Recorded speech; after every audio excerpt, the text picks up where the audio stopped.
Welcome, welcome, welcome. So today is April 5th, 2020. And in the United States, we are experiencing social distancing.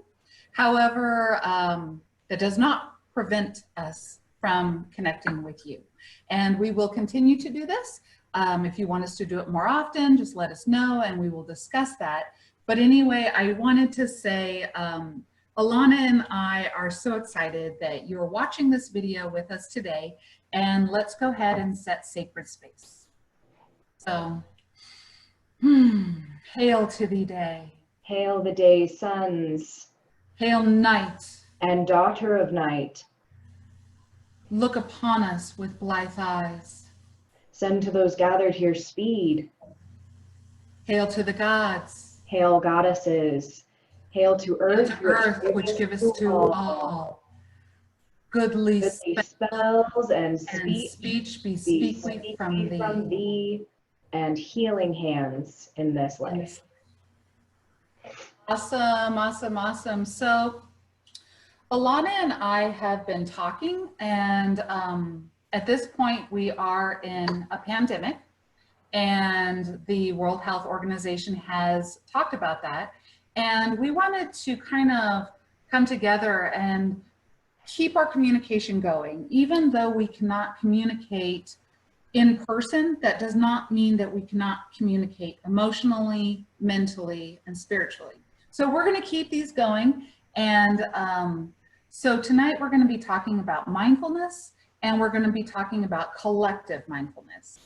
So basically, mindfulness.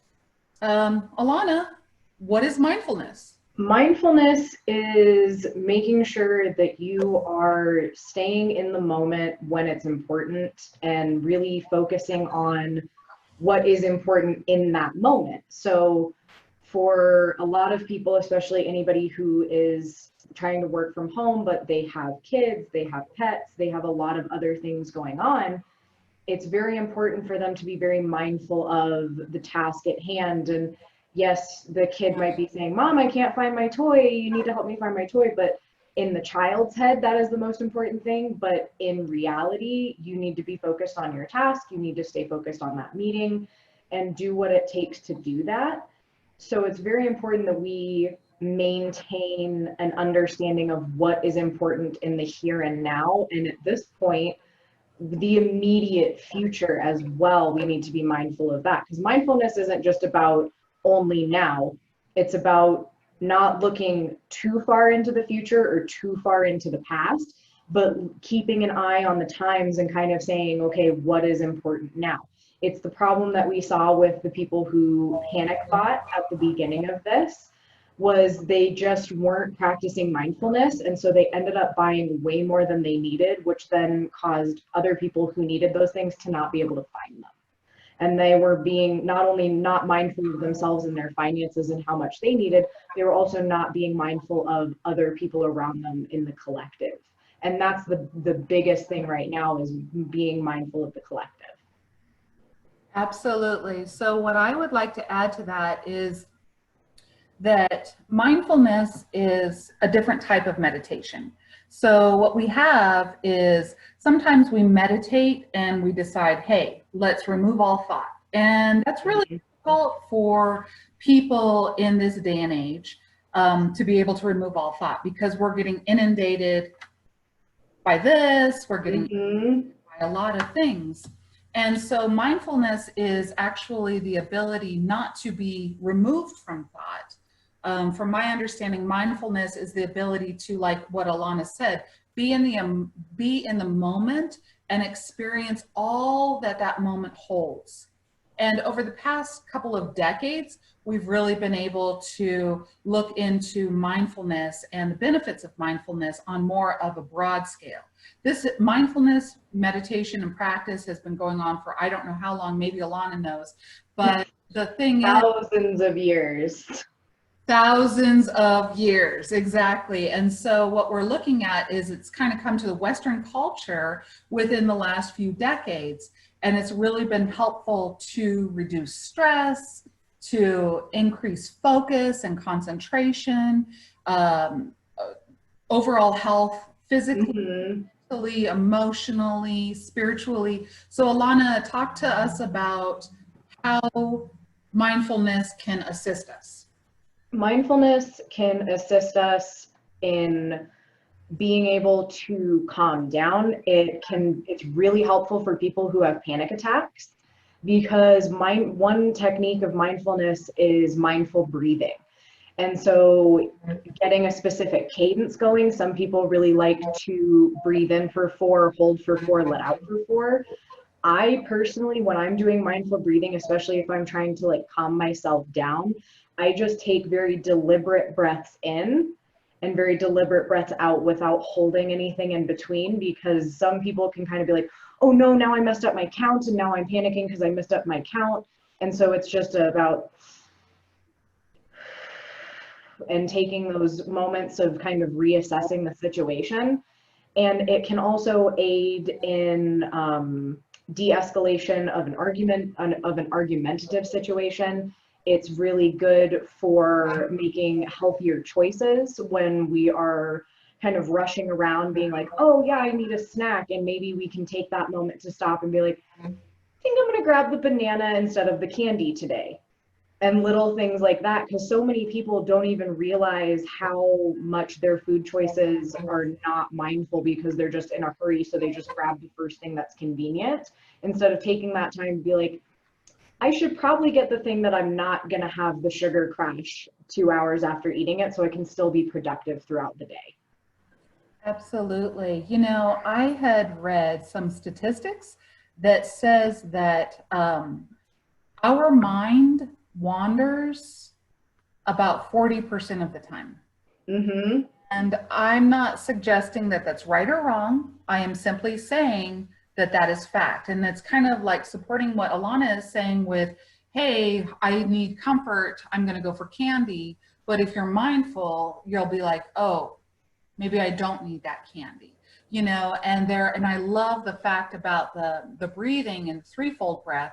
I think that everybody should kind of get into their own cadence, like she. Yes. And Cadence is so individual that like you can read a book that says, you know, breathe in for 7, hold for 4, let out for 8. That won't work for everybody. exactly. This is kind of my mindfulness breathing. I like to put my fingertips together. Exercise number 1, peoples, put your fingertips together, because what are our hands? Our hands are that give and take, that receiving all day. We're doing stuff, right? And when we assimilate these two together, all of a sudden our focus starts to increase. And when our focus starts to increase, all of a sudden I feel more focused, I feel more in charge, or more recharged. It's almost like I am giving and receiving to self. And then my mindfulness breathing looks like this.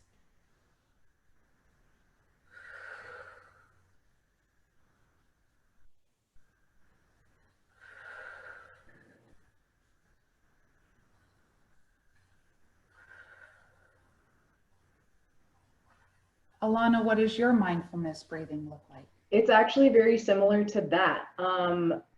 I try not to hold my breath, mainly because I find myself then focusing too much on the counts, and that's not what's important. What's important is the ability to kind of find that relaxed state, especially because my mindfulness breathing is also my meditation breathing. So when I'm trying to get into my safe space meditation, I want to be able to just have that natural deep breath so that I can get in and out of that meditation as quickly as possible. Because I go there in times where I might be dealing with somebody who is very irritable, very irritated, and I need to be very mindful of what I'm saying. So I need to calm myself down. So it's just kind of that quick snap in and out of that happy place and then back into that conversation. So I try to make it as easy on myself as possible. I completely agree. I think that the cadence is going to be very much individual. And so what are we doing within the mindfulness breathing? We are changing states of consciousness. And so normally we are at beta state of consciousness. Beta state is anywhere from 14 to 40 pulses per second, or however fast that goes. When we do even just 2 or 3 mindful breathing techniques, what we're looking at is we're moving into alpha state of consciousness. Alpha state of consciousness is like anywhere from 7 to 13 pulses per second.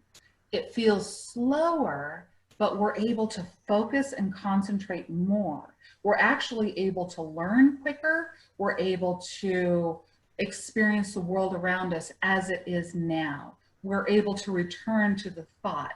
And so this mindfulness breathing technique is actually implemented within school systems, which I'm going to refer to Alanna about because she actually has taught mindfulness breathing in school systems, healthcare systems to help us to decrease anxiety and pain relief, and as well as the prison system. Because if you can't sit with yourself quietly and happily, how can you exist in this world? So anyway, Alanna, what's going on in the systems, like school systems and things like that outside of this? What's going on to promote mindfulness and why? They are doing really fantastic work bringing in people to teach students mindfulness. My personal experience was with a group of high school sophomores, and we basically walked through taking the time to really assess a situation and see if it is something that we need to continue or walk away from.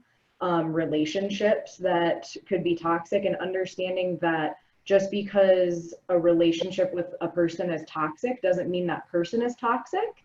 It just means that maybe there's a boundary issue. And so being mindful of boundaries and how people are treating your boundaries that you put, as well as taking the time to do that mindful breathing, and also taking the time to really acknowledge how you're feeling and then be able to just release it, which is actually a technique that I learned from you, is that energy throw where you just put it all in your hands and you just say, like, I acknowledge you, I thank you for being part of me, now go away. And that technique was actually one of the ones that I had the highest amount of success with. One of the teachers actually came and found me at the shop and said that she's actually implemented that on test days and has seen their scores go up because she has them do that before they start a test so that they can focus.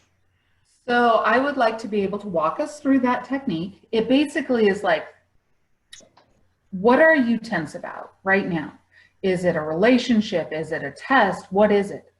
Grab it and hold it as tight as you can until until you don't want to hold it anymore, and let it go.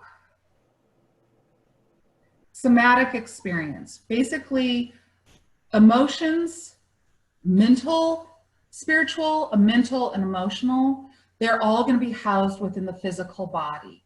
And in the physical body, all of those hit the nervous system. So when we're able to release it through the physical body, through a somatic experience, physical experience, then we're able to actually relax. I mean, go ahead and grab another one. Think of another one, people. What is stressing you out? Is it that you might not have a job right now? Is it that you are afraid that you have the coronavirus? Is it, I mean, grab it and then just hold it.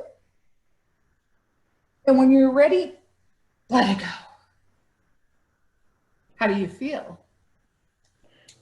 I feel awesome. I love that technique. And it was probably the technique, other than the breathing, that I had more people come up to me at a different session and be like, wow, that technique you taught us was really fantastic. Wow, I used that before I went on stage for the play because it helps me remember my lines more because I wasn't panicking about forgetting them. I was allowing myself to just trust that I know them. Mm-hmm. And I think that's another thing, is that mindfulness gives us that opportunity to also maybe silence that inner voice that likes to tell us to doubt ourselves.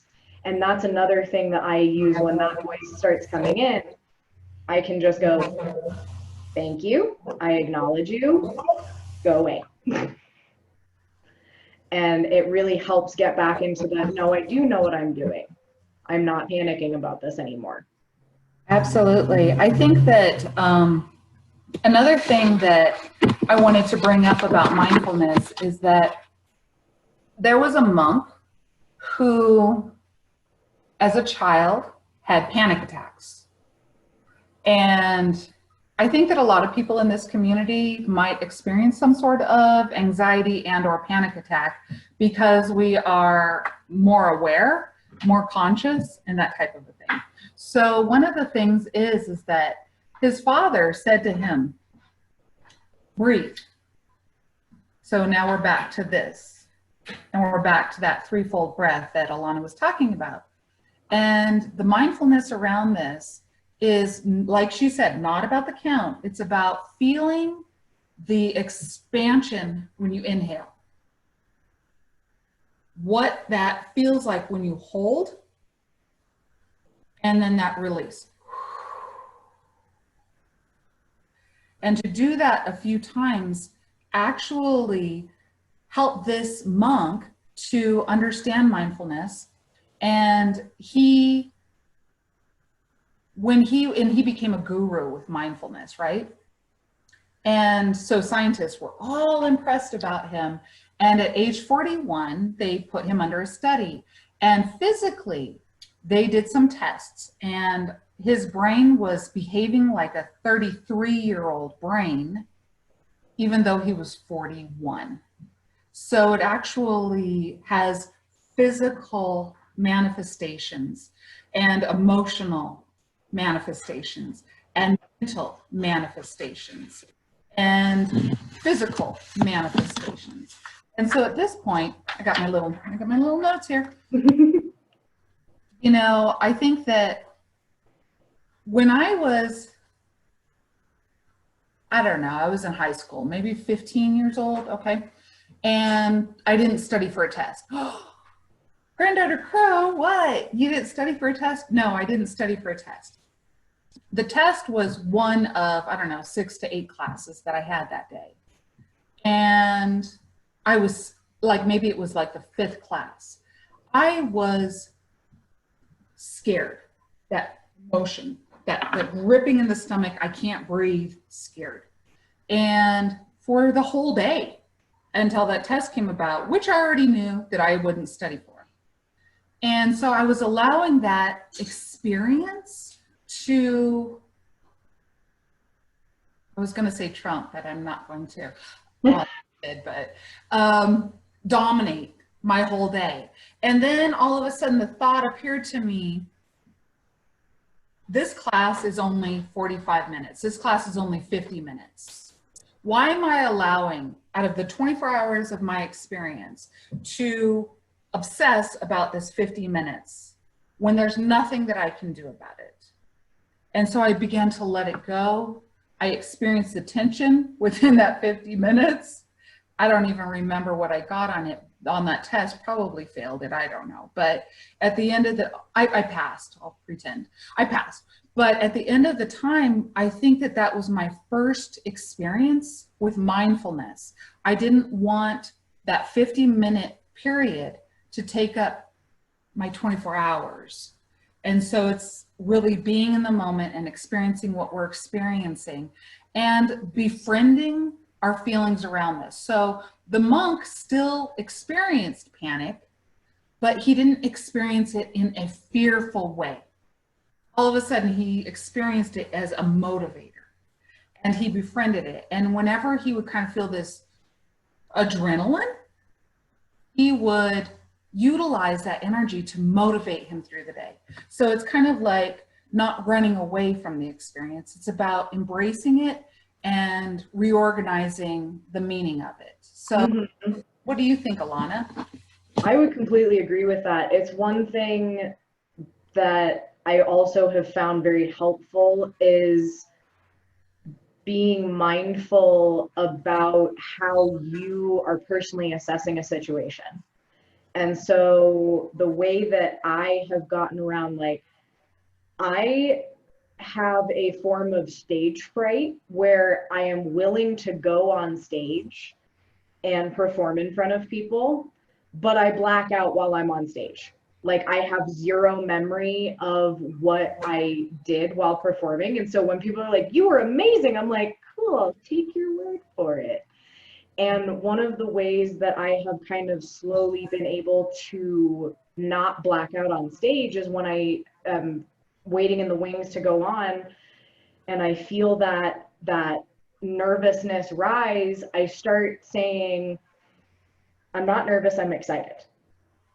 Because if I can recognize it and then put it to the higher octave of itself, I have just changed the dynamic of the way that my body is feeling that. And so instead of being so nervous, I feel sick, I feel so excited that I can't wait to get out there and do it. And that's another thing that I think is very beneficial is recognizing your emotion and then taking it to its higher level. Because that way you're not dwelling in too low of a frequency, because human beings don't like to be in too low of a frequency.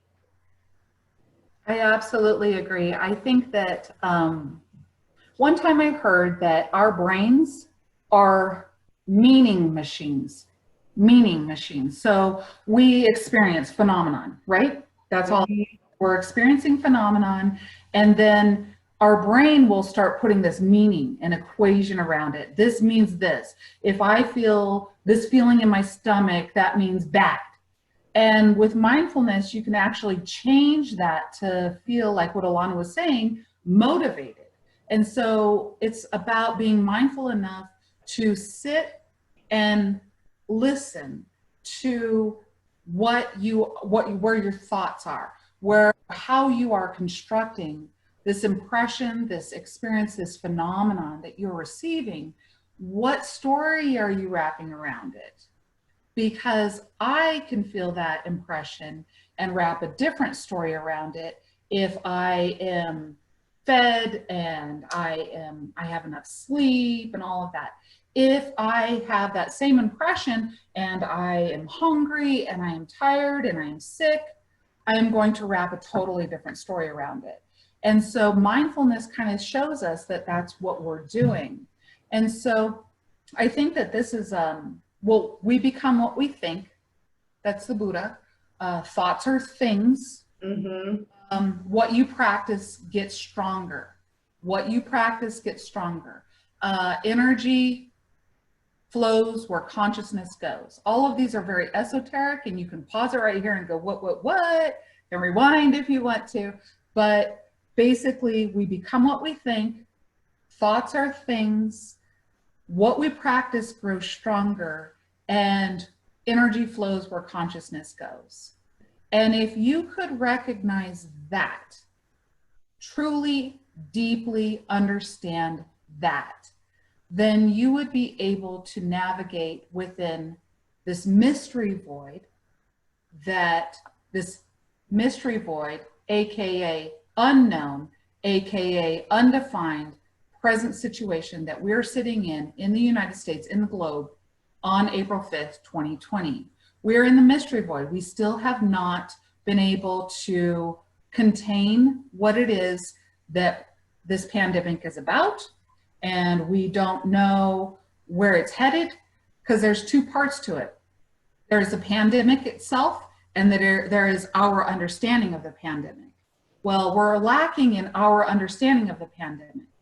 And once we get through our understanding of the pandemic and understand where it's at, then we get to the pandemic itself.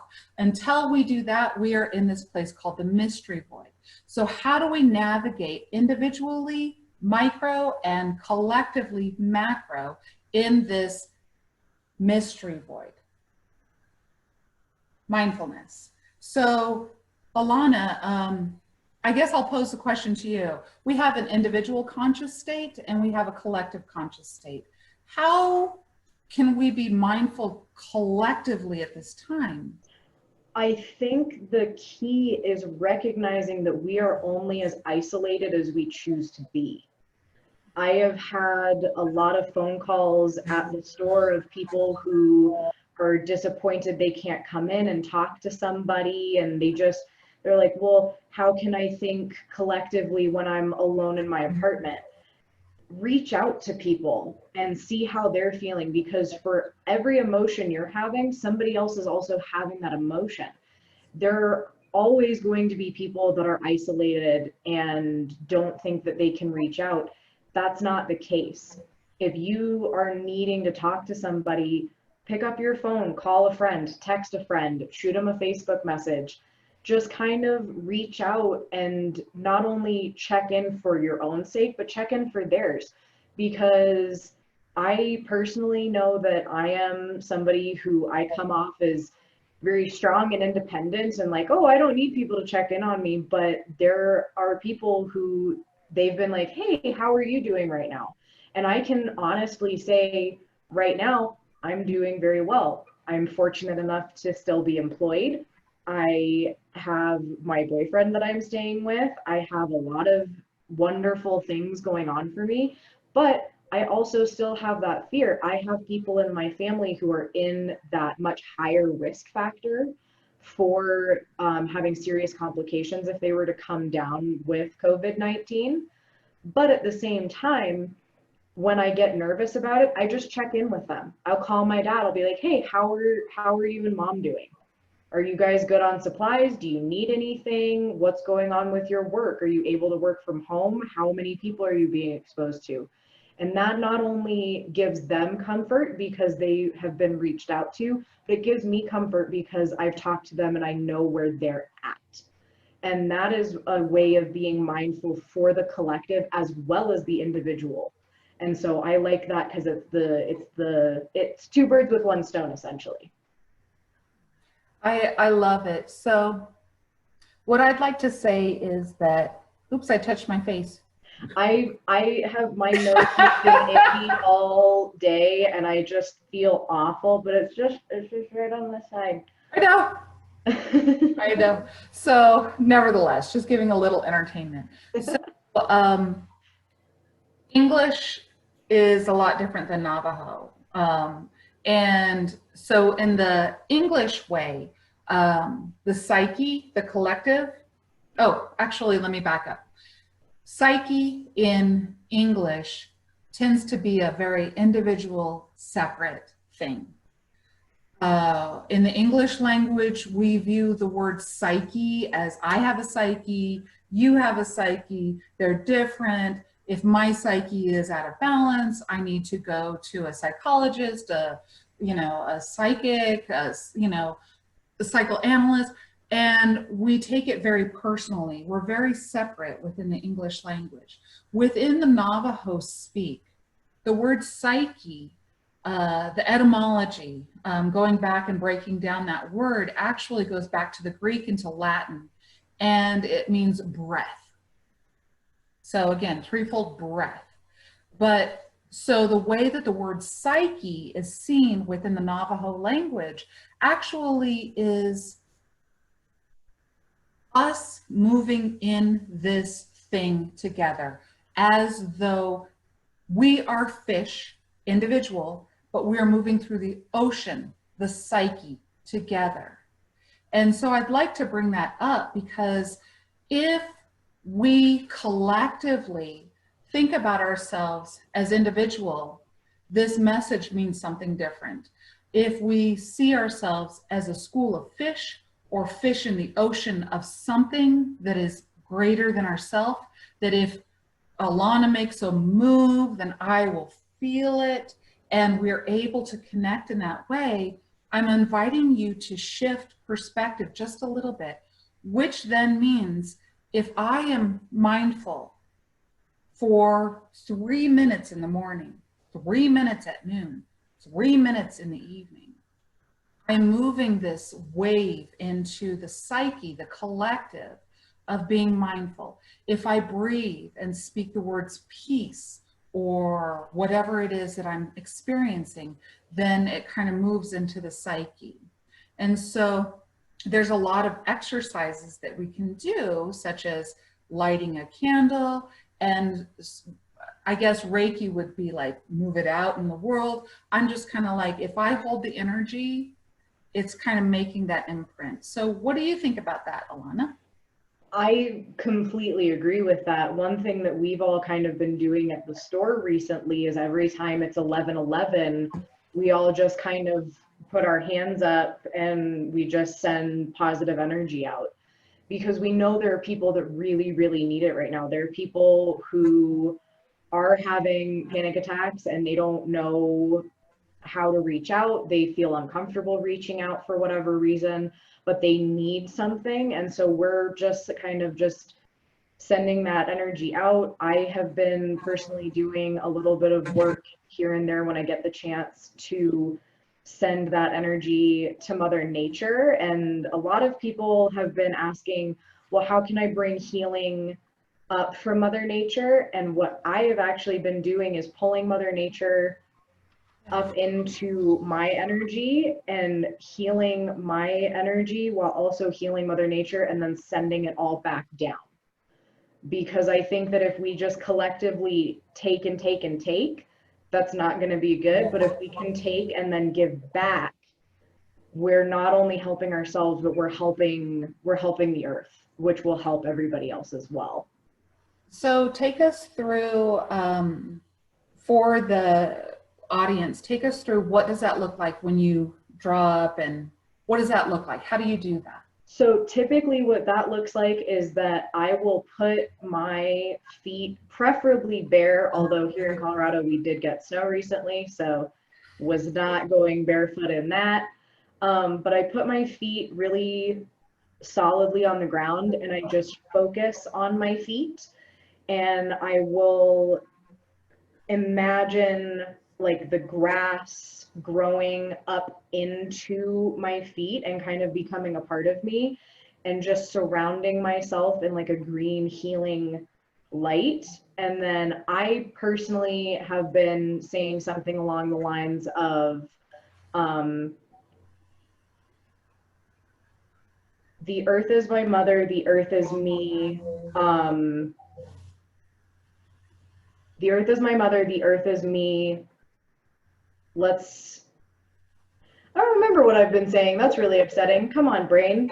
But I've basically just been saying a mantra of collective healing for everything. And then once I feel good in my energy, I just kind of gently breathe out and push that all back down into Mother Earth and just kind of let her send it where she thinks it needs to go.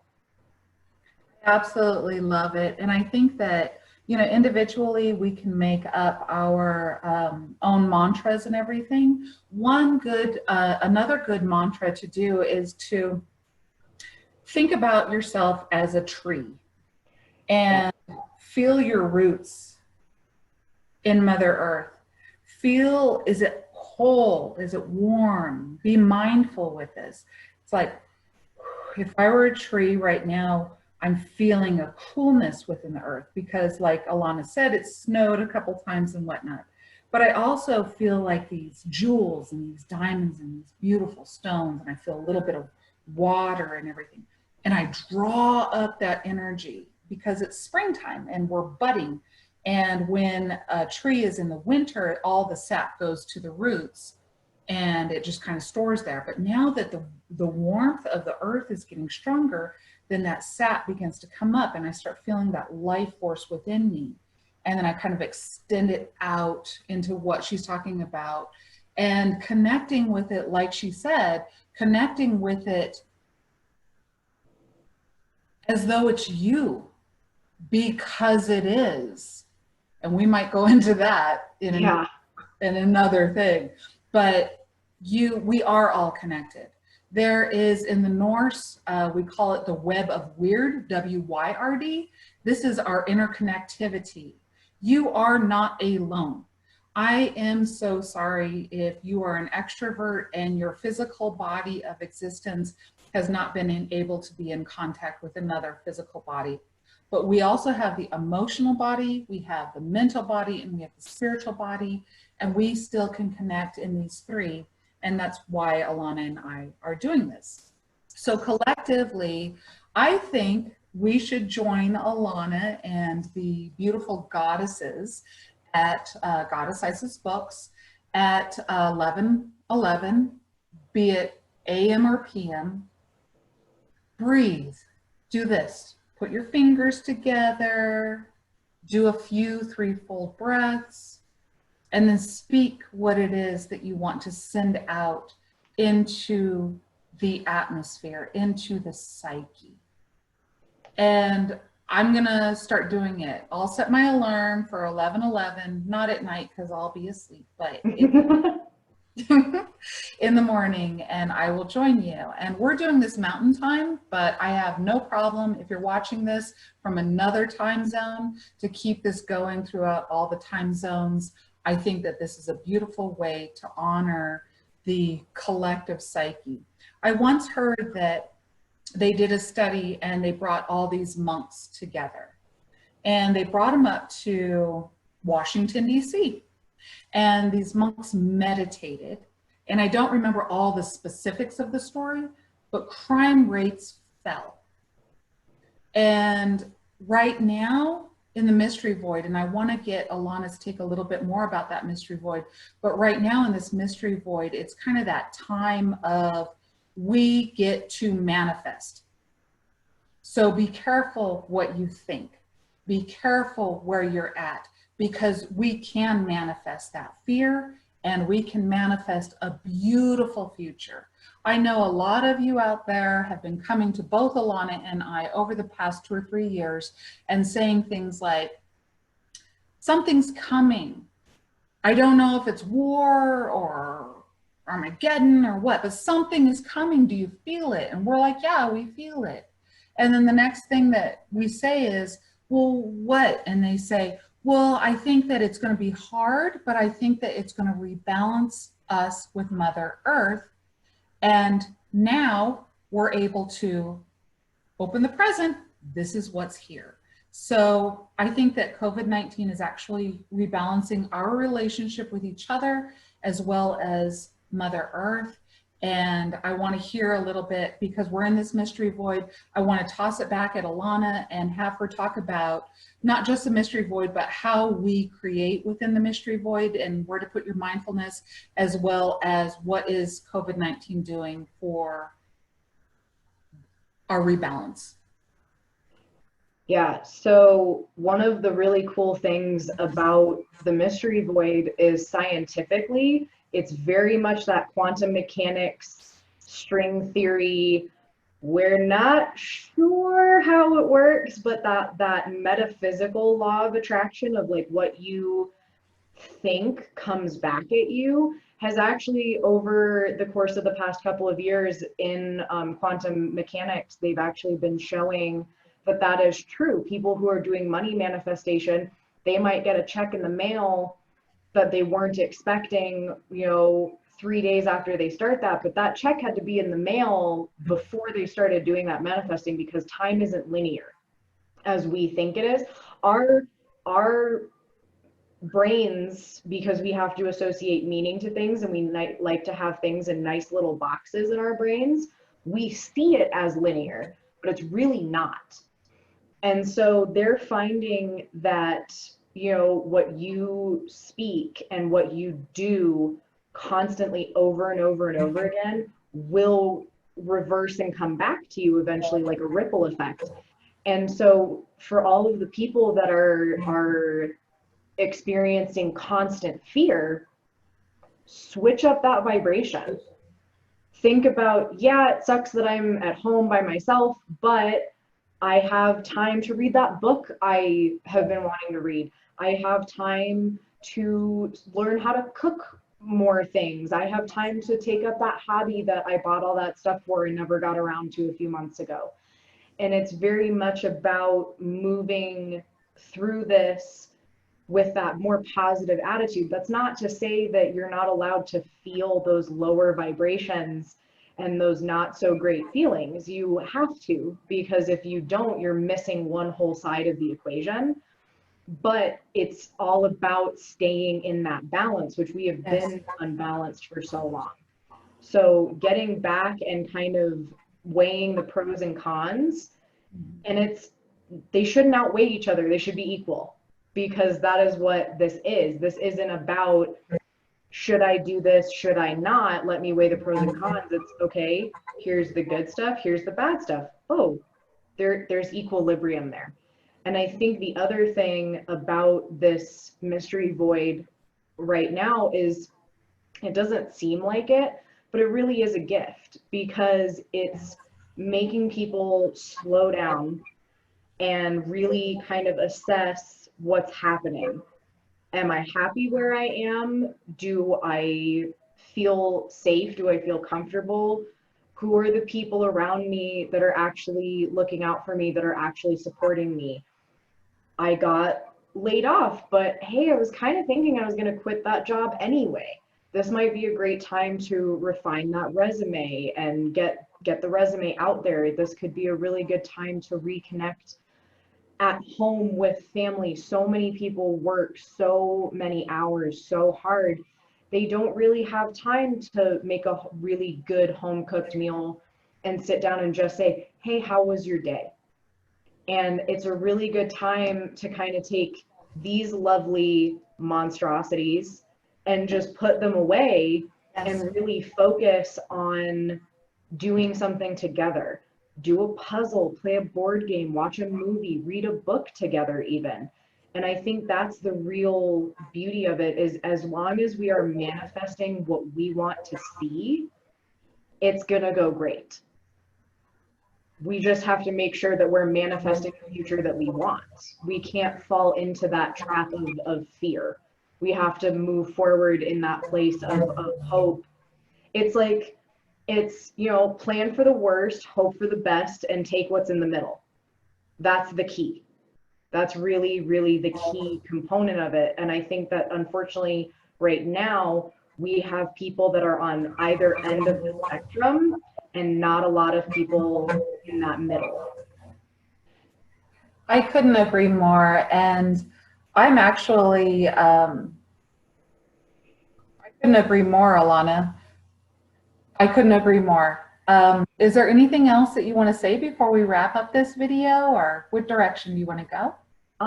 I think the biggest thing that I want to say to people is I understand that being cooped up at home is hard. It sucks.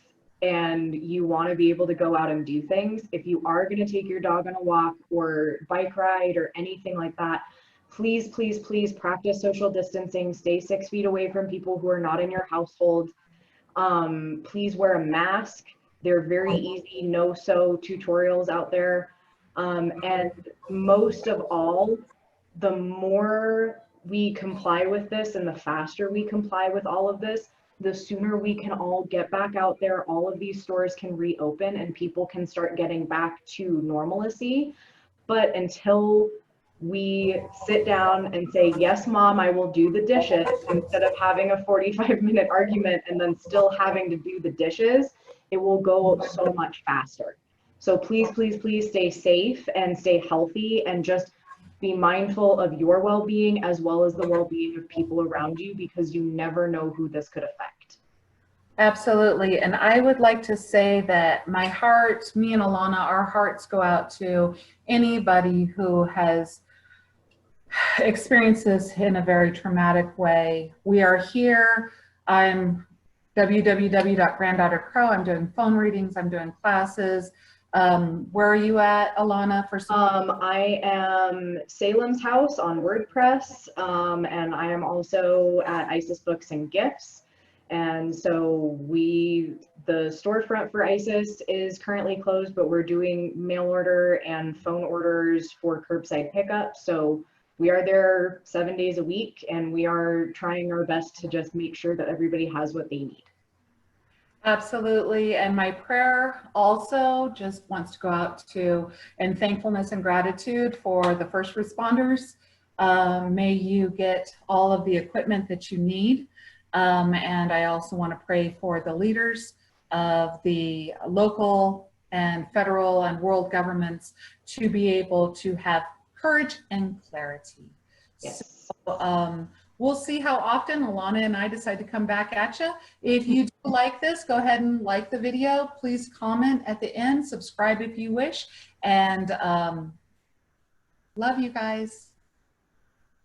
Bye, guys.